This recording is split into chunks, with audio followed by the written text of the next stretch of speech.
আসসালামু আলাইকুম। আপনারা যারা বাসায় আলু রাখছেন, এইখানে কিন্তু আপনারা বিভিন্ন ধরনের সমস্যার সম্মুখীন পড়েন। এইখানে এক ধরনের একটা পোকা দেখা যায়, সেটা হচ্ছে যে সুলসুলি পোকা। এই সুলসুলি পোকাটা আপনার কি করে, আলুর চোখ দিয়ে ঢুকে পুরো আলুটাকে নষ্ট করে ফেলে। এতে করে আপনারা বাজারজাত করতে পারেন না। সেক্ষেত্রে আলুর ভিতরের অংশটা পুরোটা কালো হয়ে যায়। এক্ষেত্রে সেই আলুটা আপনারা বাজারজাত করতে পারেন না। সেক্ষেত্রে আপনার ব্যাপারী ওই আলুটা নেয় না। সেক্ষেত্রে এই পোকা যদি দমন করতে চান, তাহলে সেক্ষেত্রে আপনি দুই ধরনের কীটনাশক ব্যবহার করতে পারেন। একটি হচ্ছে 55 ইসি বা 48 ইসি। এটা আপনি 50 দিয়ে 2 মেশিন করে পুরো আলুটা ভিজাই দিবেন, মানে সামথিং ভিজাই দিবেন।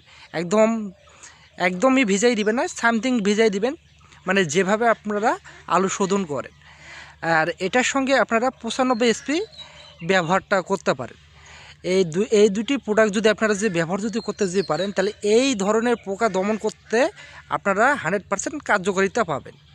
তাই অবশ্যই 48 ইসি আর 95 এসপি এই দুটি প্রোডাক্ট একসাথে মিক্সচার করে ভালোভাবে আলুর উপর দিয়ে স্প্রে করে দেন, তাহলে আপনি সেক্ষেত্রে 100% একটা ভালো একটা রেজাল্ট পাবেন।